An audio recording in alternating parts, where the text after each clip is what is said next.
Coming up on Colonial Sports Center, Robert Morris men's hockey, they played outside at Fifth Third Field to see if they can win their first ever outdoor game. Hey, and the men's basketball team took on Delaware, who haven't won a game yet this season. Can they win game number 1? We're going to find out coming up next.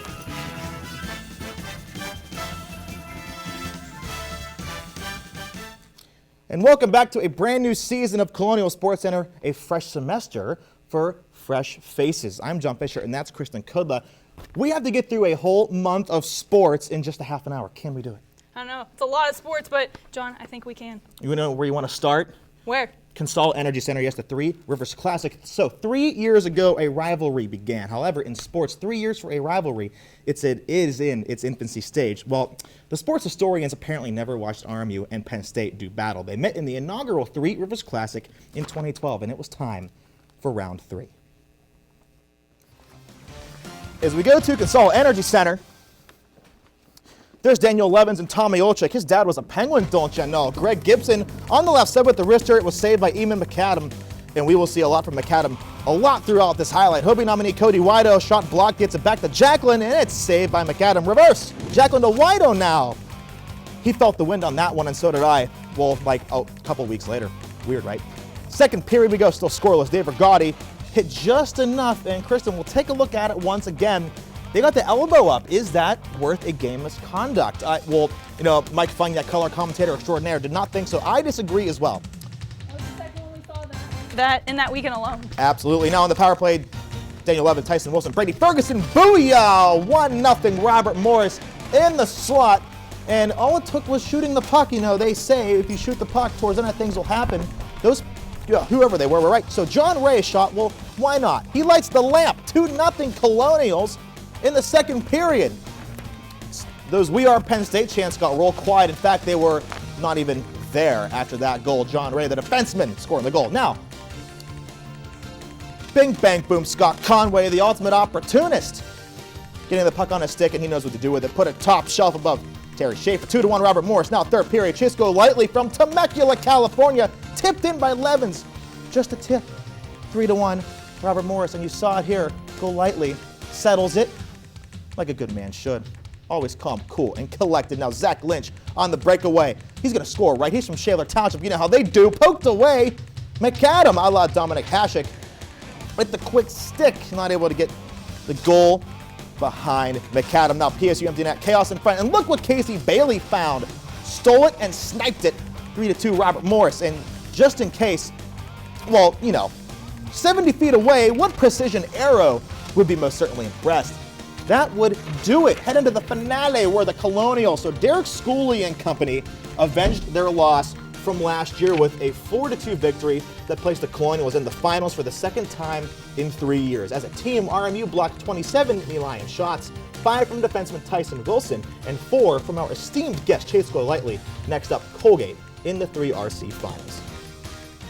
The win over Penn State boosted the Colonials to the final round of the Classic for the second time in 3 years, except this time they took on their opponents, who were nationally ranked Colgate. To the ice we go, down at Colonial Energy Center.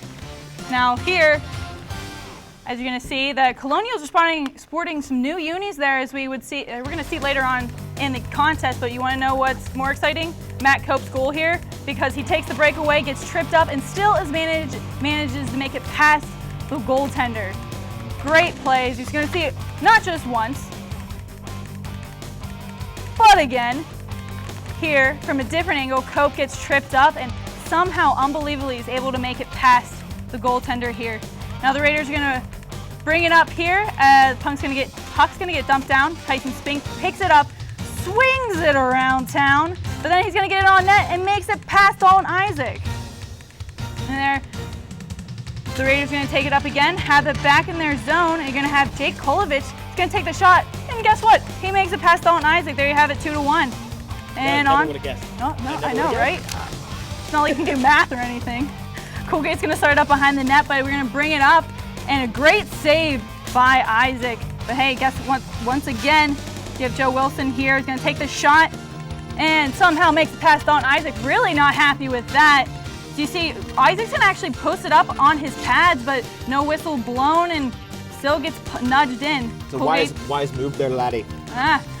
Not as good as your accent, though. Nope, probably not. Nope. But right there, as Colgate's going to take it in again, going into the third period with keeping up the lead. As Colgate's going to get it up, Dalton Isaac just once again cannot get there in time. And really, the refs were just not good on that game right there. A lot of missed calls, for sure. I know. But right there, what an incredible save by Dalton Isaac there. As you're going to see it up front, goes east to west and gets his pad just down in time. And then there you have it, ladies and gentlemen, Dalton Isaac. Unfortunately, the Raiders crushed the Colonial 6-1. And guess what? They walked away from Pittsburgh with a shiny new trophy to take home. RMU's leading point scorer Cody Wida remained pointless after both games, while the power play went 0 for 4 on the weekend. And coming off a second-place finish in the Three Rivers Classic, Robert Morris hockey altogether wasn't done playing in exciting venues, let alone games. In the span of 4 days, RMU would play in Consol Energy Center, where the Penguins play, and Fifth Third Field in Toledo, where the Toledo Mud Hens play, outside.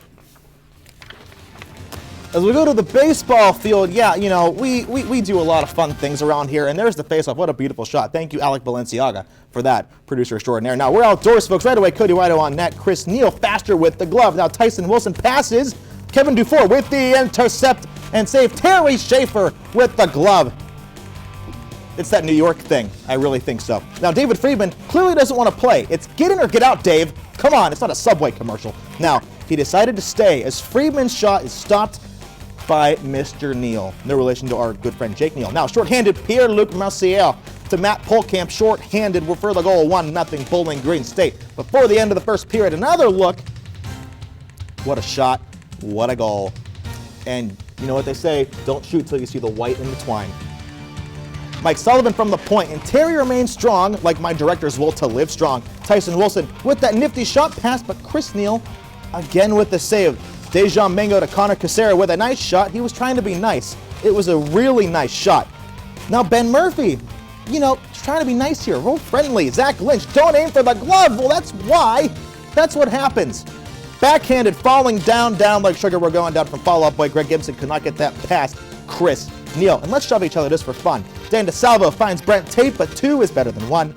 Adam Burkle proves Robin Sparkles correct. Going on to the third period, 2-0 Bowling Green State.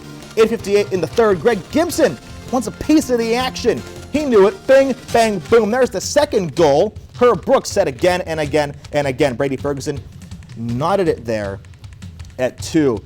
What a play. Behind the legs, through the legs, in between the legs, whatever you want to say. 2-2 tie and to overtime. A lot of my friends say free hockey. It was free regardless. Mercier, you blew it, sir. Come on, you fanned on the shot. You could have put the game to bed. On the other side, Denham in front of Gibson falling. Someone tell him to stand, please. As the Colonials and Falcons tie hockey game at a Ball Arena stadium venue. Not even the rain could keep the Colonials from putting tallies on the scoreboard. They tied the number 13 ranked Falcons in the program's first ever outdoor game. Derek Schooley said, quote, after the game, "We just couldn't score early, but we finally broke through," end quote. 2 late goals tied the game despite an 0 for 7 effort on the man advantage. The men's hockey team had quite an eventful December, especially for sophomore forward Daniel Levins, who was named CHA's Player of the Month for December. Levins tied the NCAA Division I lead in December with 9 points, as well as starting out the month with 3 consecutive multi-point games. You know, needless to say, Dalton Isaac shook off his shaky start from the Three Rivers Classic. His shutout against Bentley last Friday earned him the AHC Travel Team USA Goalie of the Week. Friday's goose egg was Isaac's 3rd shutout of the season, raising his save percentage to .928 and dropping his goals against average to 2.59. And how about that? You know, that was like 9 minutes or so. We still have 21 more to go if I could count. Well, still that 9 minutes went way too fast for me. You know, coming up next we have hoops, your favorite. Oh, absolutely. Got men's and women's basketball both coming up. And apparently one team was 0-9 and the other, well, they had some wins. So one team was trying to, you know, not embarrass themselves anymore. Yeah, and coming up after that, we even have a special guest for everybody here in studio. Your Chisco Lightly dude from Temecula, California. We'll be with him later on with Haley Sawyer coming up next.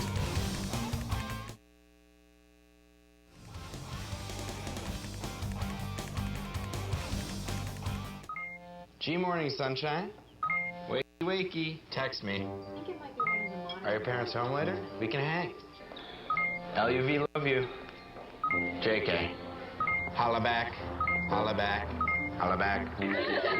Are you with your friends? That's lame. We're in a huge fight right now. XO. What'd you dream about? Something I did? Are you on your way to the mall? I'm lonely. Nude pics. Send me some. Text me. I'm starving. What's for breakfast? Guten Tag! Johannes, Ron! I bring you arts-enriched Raisinblams, fortified with increased test scores and creative problem-solving skills. It's good! And good for you. Bobby? Susie? Don't worry, that's just the power of the art. Feed your kids the arts. For 10 simple ways to learn how, visit AmericansForTheArts.org. You ever think about buying a bigger place? Just waiting for a visit from the credit fairy. There is no credit fairy. How else will I get a better credit score? Look, you keep your credit card balances low and only open a new card if you really need it. No fairy? There's no magic to improving your credit, but there's help, and it's free. Go to creditfairy.org. Yes, ready. Go get it.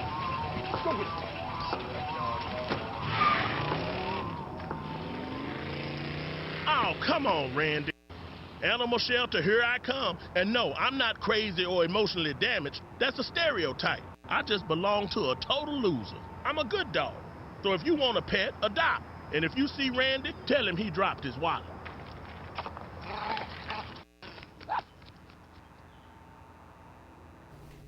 The 2014 and 2015 season started off a bit of a struggle for the men's basketball team, and so going into their game against Delaware, the Colonials were anything but chicken. You get it? You get it? Because That's a poultry joke. Haha, because they're the fighting blue hens. But hey. Do you think the mascots Joey and Chandler's had chicken from Friends? I doubt that, but Okay. hey, there you have it, David Apollon right there with a basket right off the jump ball. But then, hey, Corey Heldon's going to come back. The Lucky Jones going to smack it right out of the air. And here we're going to have the Colonials coming back. Lucky once again. He's an impeccable player. Can I just say that much? It's a great word. You know, this is a great word, precipitous. But hey, Lucky Jones, Rodney Pryor's going to take a jump shot there. And then you're going to have Rodney Pryor once again, but he's going to dump it down to Aaron Tate, who finds it. But then the Hens are going to come back. Then Rodney Pryor's going to take a nice little jumper out from the arc. The Blue Hens coming up, but hey, Colonial steal it away. You're going to have David Apollon coming in, goes left and goes center and just dumps it right in. Right there, you're going to have a foul. And why would Marquise Reed do that? I do not know, because fouls are stupid. But hey, David Apollon's going to come in. He's going to find Michael Bennett, or not Michael Bennett. Michael Bennett's our executive producer. And he's wonderful. But here, you know what else is wonderful? That shot, because it's a three and it was beautiful. Nice little swisher there. The Hens are going to come back, tips away. Colonial's going to bring it up, find the open man down low, but it goes back and, hey, doesn't go in the first time, but they're right there to put it right back up. Great shot, but the Colonial's going to bring it up once again, finds the open man, and slam dunk alley-oop. There you go, ladies and gentlemen. That was Stephen Bennett. Stephen Bennett, who we had in studio earlier this We did. year. But finally, the Fighting Blue Hens are going to put one in, and it's just not enough to defeat the Colonials. But hey, one last one for the Colonials. Why not? The Colonials just barely notched win number 4 on the season against the Fighting Blue Hens. Marquise Reed led the Colonials in scoring with 20 points, with a majority of those coming from the free throw line. The Colonials shot 46% from downtown and 55% from within the arc, but it was the free throws that really were their saving grace. Wasn't that a really bad sitcom? It's become a standard in Army men's basketball to overcome adversity. I swear, each year could become a feel-good movie for the whole family to enjoy, yes. After starting 2-1 in NEC play, the Colonials took out the rebuilding Blue Devils. Lucky Jones tallied 18 points to lead all Colonial scorers. That's just practice for the bright lights of ESPNU tomorrow night. The women's basketball team had one heck of a season last year, ending as NEC champions and punching their ticket to the big dance. So going into conference play against Mount St. Mary's, the Colonials had a major target on their back. Could they continue their streak and their dominance in the NEC? To the highlight we go. It's still weird not seeing Artemis on the court. I know. Really, great player though, go overseas playing. But here you have Mount St. Mary's going to bring it, or not Mount St. Mary's, the Mountaineers going to bring it up and shoot a nice little jumper there from the far corner. You were right though, it is Mount St. Mary's. Oh. So you were right. I was right. 100%. Chickies there going to drive it in, but then gives it to Michaela Mulrin, who scores. Far pass across court, a nice little jumper by Ashley Ravelli is going to get a nice little swoosher in there. And then Rebecca Navarro is just going to sink one, but then misses it. But then Anna Nicky's right there to bounce back in. Great job there. And going into the second, Ashley Ravelli is going to pass it in to Smith, who dribbles in. And has a nice little swirl move there. Swishes it right in with the left hand. Great play, great post move. And then here's what I was talking about. Navarro with a wonderful three-pointer from beyond the arc. Colonials get the ball back. Anna Nicky's gonna bring it in. Finds Olengende for the open. Shoots it in. Great post move. Coach Pascali even kept his shirt tucked in this time. How about that? I know, it was exciting. But hey, guess what? Mount St. Mary's is going to try to do that, but the Colonials brought the hammer down on the Mount with a final score of 66-44. Freshman forward Megan Smith led in scoring from within the paint with 11 points as sophomore standout Anna Nicky Samalamproof came up just 1 point behind Smith with 10 on the contest. With the win, RMU was able to end a 7-game losing streak and start off conference play with a W. After an entire month off, the RMU women's hockey squad defeated Windsor in an exhibition match. Like, that was tough, really. The Colonials took on RIT in their first competitive series since mid-December. It's like nothing even happened. Game 1 went to their liking, pitching a shutout behind Jessica Dodge. She stopped all 34 shots, obviously, while forward Rebecca Vinton notched her 4th goal of the season and 66th of her career. Game number 2, on the other hand, now that didn't exactly go according to plan. The Colonials fell to the Tigers with a score of 3-2. RIT was able to tally their first 2 goals in the first 10 minutes of the game, while RMU wasn't able to score till late in the same period. Both of RMU's goals came while on the power play, and the PK went 2 for 2 on the night. Remember that 34-save shutout I told you about earlier?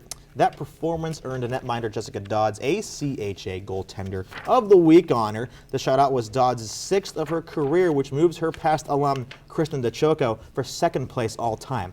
Oh yeah, Dodds is only a sophomore. Next up on that list, Kristen, silver medalist Brianna McLaughlin with 8. You know, both all impeccable athletes.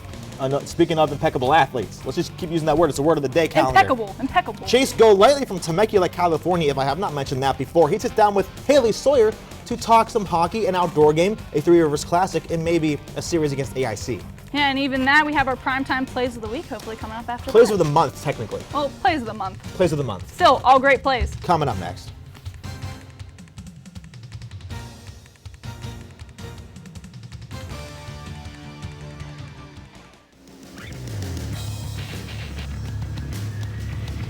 Of course, I am here with Romo. How are you doing today, Romo? Great. All right, so Romo, just a few questions. How do you think the game is going right now for the Colonials?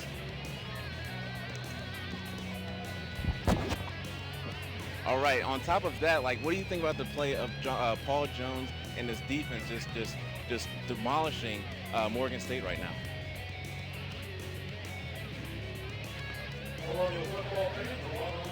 All right, well, you heard it here first. Romo with his insight to the game. Back to you guys. Be sure to tune in to Colonial Sports Center every Thursday, 9:30 p.m. on RMUCentralMedia.com and Channel 98 around the Moon Township area.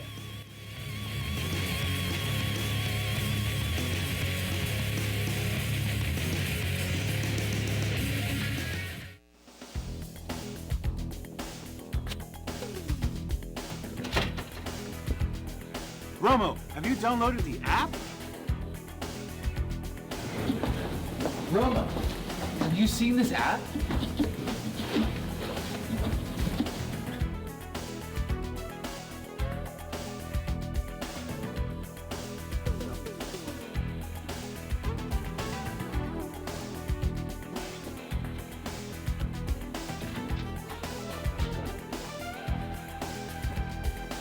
Have you seen the app yet?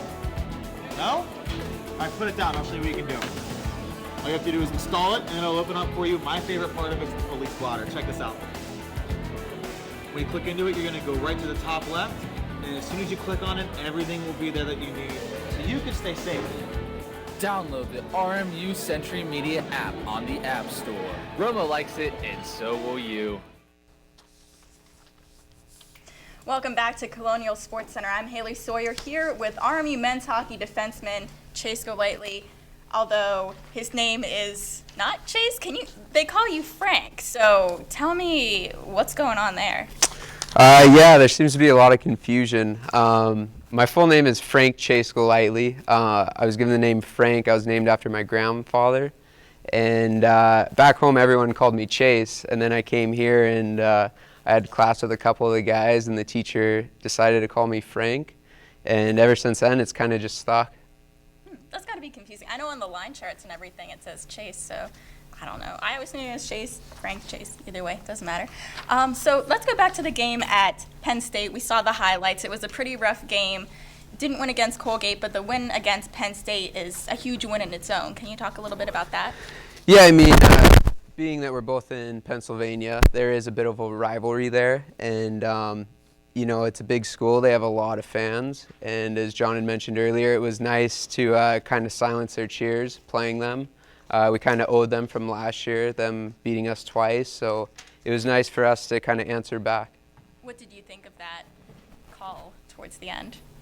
I mean, I'm not going to argue with it. I'll put it at that. Of course not. Yeah. It worked out for you guys. Yeah, exactly.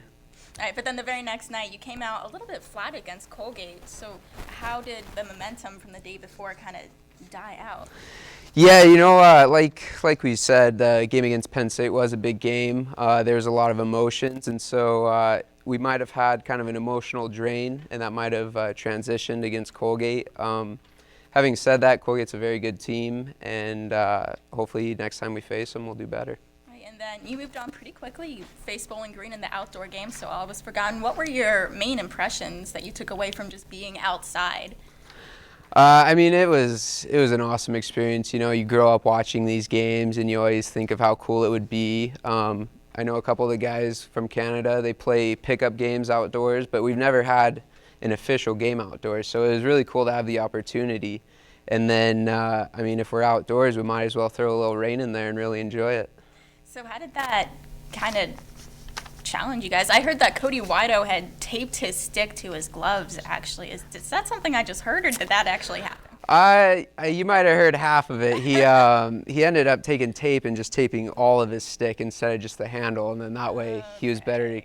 He had a better grip. But yeah, the rain, it just soaked everything, and our jerseys, our gloves, everything was just extremely heavy by the end of it. Yeah, I can imagine. And then you were out in the rain for a good 2 hours or so, and then you tied.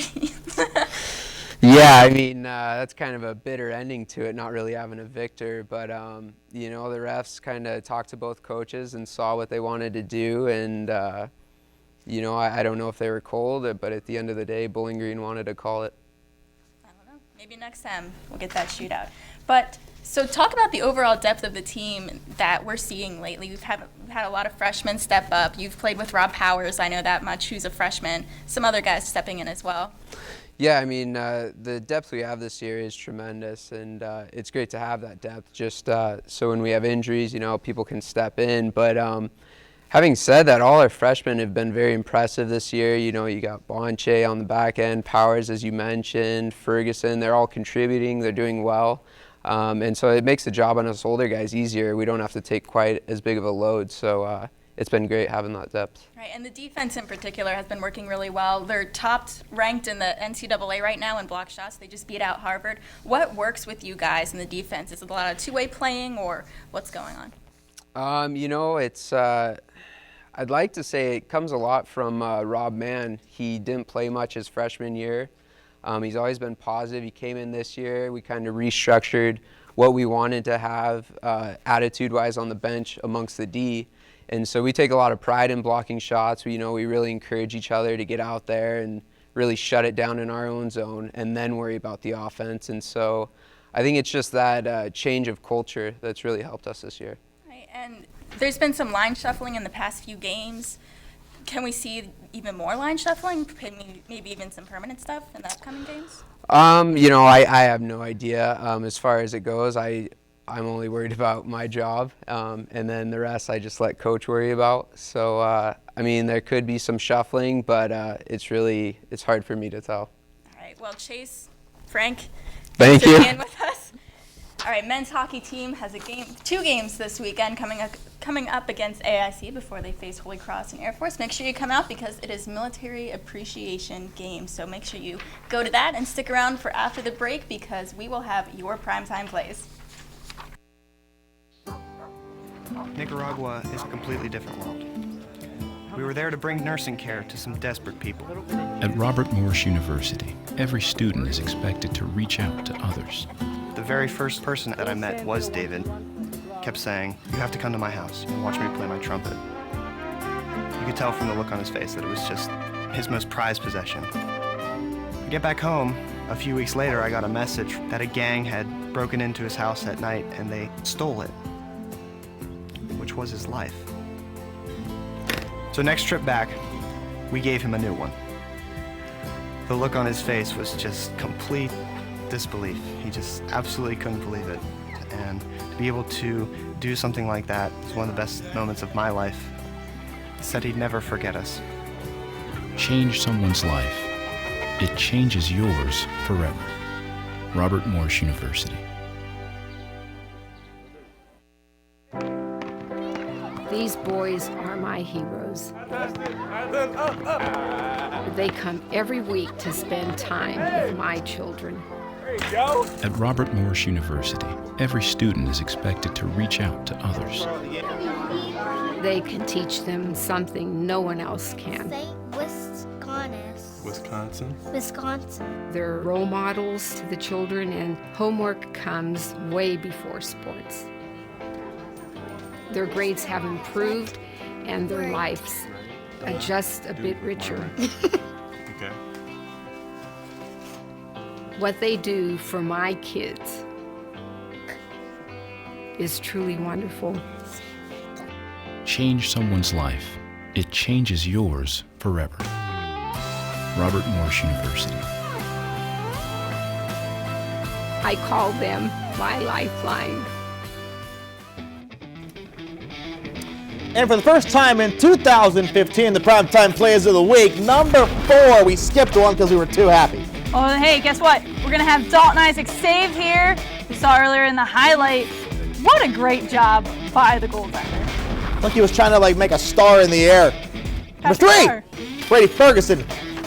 McAdam never stood a chance. I mean, his name is Eamon. Come on. It's ridiculous. Hey, number 2, you know we're going to get some more hockey here. You know what kind of hockey? Some Matt Cope hockey with the breakaway here. And there you have it. Goes 5-hole. Goal. Impeccable. I didn't hear Dante say it went in. At Winterfest, David Friedman to Daniel Levins to Brady Ferguson, and he was as cool as the other side of the pillow. Rest in peace, Stuart Scott. Primetime plays of the week. So, coming up next, we have some shenanigans for you from the 84 Lumber Arena, and of course, the Soul Center, up there, because that's always fun. So let's take a look at the upcoming schedule for the week that will be. Tomorrow night, women's hockey takes on number 4 in the country, Quinnipiac, and men's hockey, AIC. 2 doubleheaders, 2 weekends. Go to some hoops. Hey, men's basketball also plays that night against St. Francis, but that game's going to be at 9 p.m. on ESPNU. And then the next day, Saturday, January 17th, women's basketball will take on St. Francis, Brooklyn at 1, and then some more hockey. Also, we didn't forget about Sunday, Monday, and Thursday. All hoops, all the time, Sacred Heart. Monday, women's basketball, Sacred Heart. And on Thursday, men's basketball against who? Mount St. Mary's. Mount St. Mary's it is. So we had a lot of fun tonight. And Kristen, congratulations on your very first show on the desk. It's a pleasure to have you. Well, thank you, John. It's a pleasure being by your side. Okay. Well, next week, we're going to have a lot more sports for you. And eventually in the semester, AJ Dalton's coming back. He's coming back. Oh, it's going to be exciting. Real guest of the show. Yes, from the pros, folks. We'll see you all next week. Drive safely, no texting and driving. And remember, rest in peace, Stuart Scott. We'll see you.